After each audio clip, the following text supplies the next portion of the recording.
Hello my dear students, welcome to this YouTube channel English origin.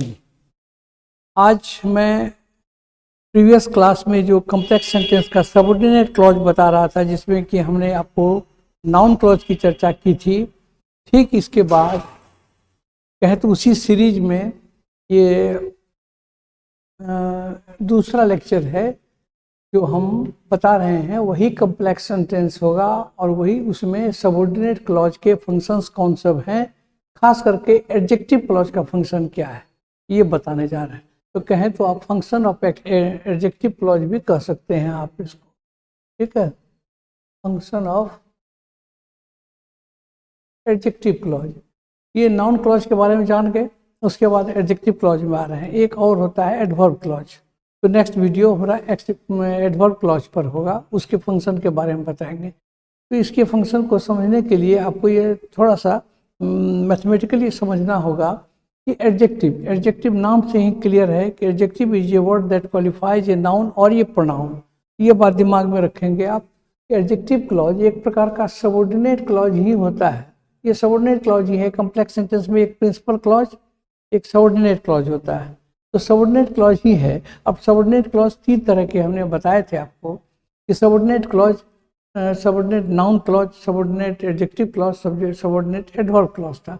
उसी में हम आपको बता रहे हैं कि यह सबऑर्डिनेट क्लॉज ही होता है जो कॉम्प्लेक्स सेंटेंस के प्रिंसिपल क्लॉज या किसी दूसरे क्लॉज में प्रयुक्त जो भी नाउन या प्रोनाउन होगा उसी की विशेषता बताता है। यानी कि जैसे नाउन का प्रयोग हो गया तो हम ये कह सकते हैं कि उस नाउन की विशेषता बताने के लिए जो भी क्लॉज आएगा विथ सब्जेक्ट एंड प्रेडिकेट, तो वो हो जाएगा हमारा एडजेक्टिव क्लॉज, ठीक है। वो काम करता है एडजेक्टिव का ही, वो विशेषता ही बताएगा, but in the form of clause, जिसको कि हम रिलेटिव क्लॉज भी कहते हैं। आप रिलेटिव क्लॉज में पढ़ चुके हैं, जिसमें आपको हम बताए थे रिलेटिव प्रोनाउन। वो सभी रिलेटिव प्रोनाउन जो है ना वो रिलेटिव क्लॉज कहलाते हैं। तो चलिए, रिलेटिव एडजेक्टिव भी होता है, एडवर्ब भी होता है। तो चलिए अभी हम शुरू करते हैं एडजेक्टिव क्लॉज के फंक्शन के बारे में। पहला फंक्शन है कि एडजेक्टिव क्लॉज किसी रिलेटिव प्रोनाउन या रिलेटिव एडवर्ब से शुरू होता है। इसका काम है जिसमें यह बताता है कि this is the book which I found yesterday. ये जो आप देख रहे हैं विच आई फाउंड यस्टरडे, ये विच से शुरू हो रहा है और ये noun, book is a noun, इसी की विशेषता बता रहा है। ये समझ गए आप। दूसरा उदाहरण देखिए, those whom the God loves, जिसे कि ईश्वर प्रेम करते हैं, डाई यंग, वो जवानी में मर जाते हैं ना, कहते हैं ईश्वर को वो प्यारा हो गया। दूसरा, दिस इज ए प्लेस, यहाँ भी देखिए ये प्लेस है और वेयर ये रिलेटिव प्रोनाउन से शुरू हो रहा है, तो ये फटाक से क्या कर रहा है कि उसकी विशेषता बताने का काम कर रहा है। वेयर ही वॉज बॉर्न, ये वही जगह है जहाँ की वो पैदा हुआ था, यानी कि इस जगह की विशेषता बता रहे हैं, इस नाउन की विशेषता बता रहे हैं। द रीजन, यहाँ भी देखिए the reason why he did not come, ये रीजन भी नाउन है और उसी की विशेषता बताने के लिए आए हैं कि व्हाई ही डिड, उस कारण क्यों वो नहीं आया, इज नॉट नोन, नहीं मालूम कि वो क्यों नहीं आया, ठीक है। नेक्स्ट में देखिए, here is a pen, pen is also a noun, that you gave me, तो दैट, व्हाई, प्लेस, whom और which, ये सभी रिलेटिव प्रोनाउन, ये रिलेटिव एडवर्ब हैं और ये क्या करते हैं, किसी नाउन या वाक्य में प्रयुक्त नाउन प्रिंसिपल क्लॉज में हो या सबऑर्डिनेट क्लॉज में हो या कोऑर्डिनेट क्लॉज में, उसकी विशेषता बता सकता है। यही वो बात है। तो आप इस मैथमेटिक्स को समझ गए। नेक्स्ट में आइए रिलेटिव प्रोनाउन, ये सब होते हैं मोटा मोटी, आप इसको भी दिमाग में रख सकते हैं। नेक्स्ट में देखिए रिलेटिव एडवर्ब, यहाँ भी देखेंगे आप कुछ ऐसी चीज़ें जो इसमें भी हैं, लेकिन ये till, after, before, while, because, so that, until, ये सब रिलेटिव एडवर्ब कहलाते हैं।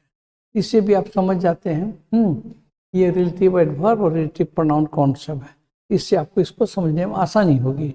नेक्स्ट में आइए रूल 3 में आते हैं कि निगेटिव सेंटेंस में बट अगर इस्तेमाल हो रहा है तो वो भी क्लॉज एडजेक्टिव क्लॉज ही होता है।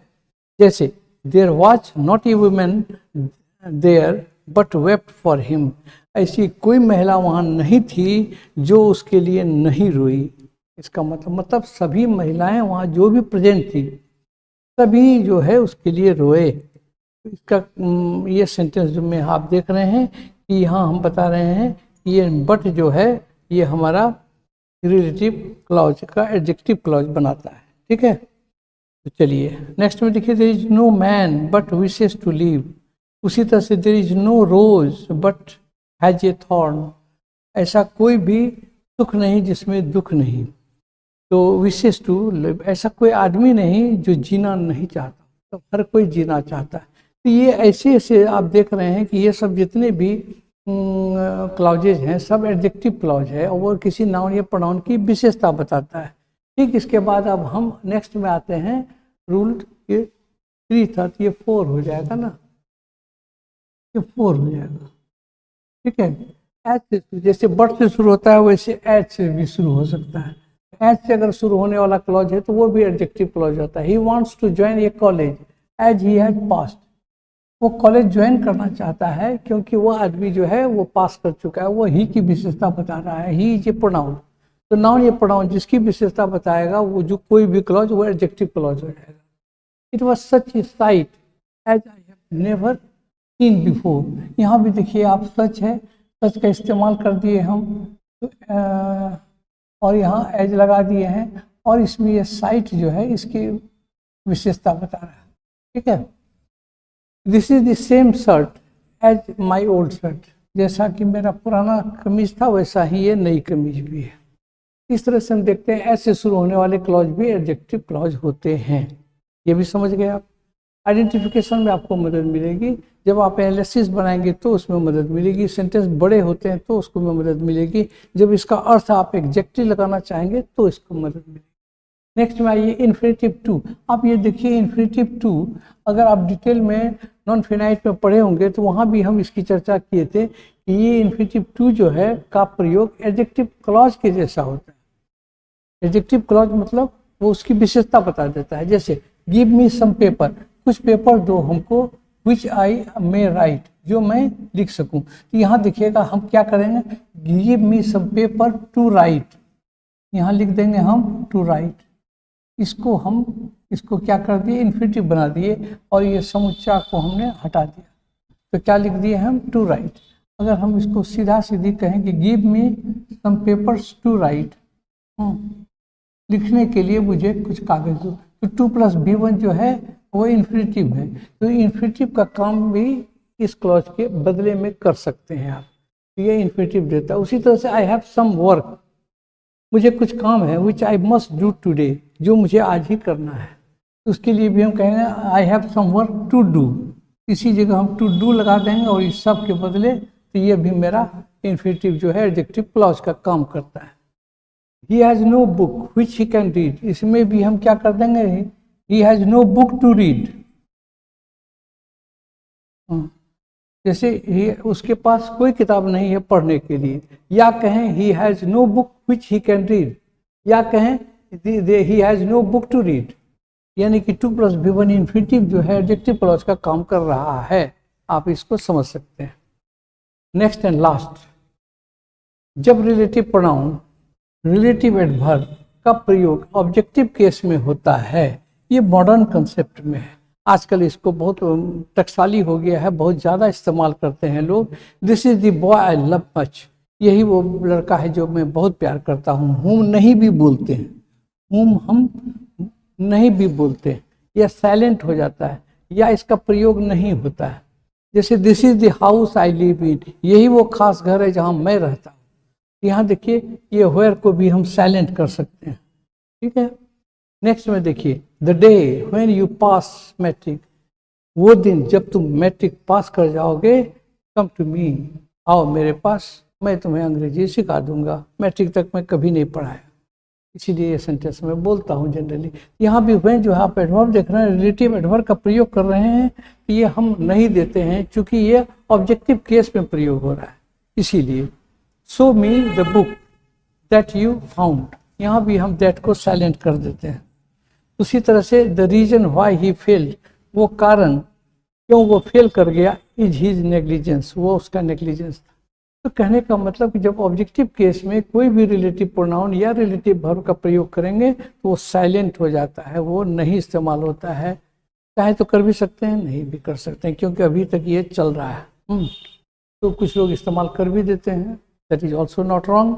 एंड अगर आप इसको नहीं इस्तेमाल करते हैं तो वो तो सबसे अच्छी बात, ये मॉडर्न कंसेप्ट और मॉडर्न यूसेज है। तो चलिए हम आज आपको रिलेटिव क्लॉज के फंक्शंस के बारे में, इसके सारे रीजन्स के बारे में, इसके सारे कंसेप्ट आपको बढ़िया से दे दिए। I think this much is sufficient for your this topic, the function of adjective clause of subordinate clause of complex sentence. तो कॉम्प्लेक्स सेंटेंस में सबऑर्डिनेट क्लॉज होता है, सबऑर्डिनेट क्लॉज में नाउन क्लॉज होता है, इसीलिए हमने इसको इस तरह से बताया। हेडिंग आपका रहेगा फंक्शंस ऑफ एडजेक्टिव क्लॉज करके आप सर्च करेंगे, आराम से आपको ये वीडियो मिल जाएगा। और इसको अगर समझने में दिक्कत हो तो प्रीवियस वीडियोस का भी आप लिंक डिस्क्रिप्शन में दिया हुआ है, आप उसको देख लें तो फुल कंसेप्ट आपको हो जाएगा। अब एक और मैं क्लास लूँगा जिसमें कि मैं एडवर्ब के बारे में बताऊँगा, एडवर्ब क्लॉज के बारे में, and thereby I will finish this chapter. Thank you very much, wish you all the best.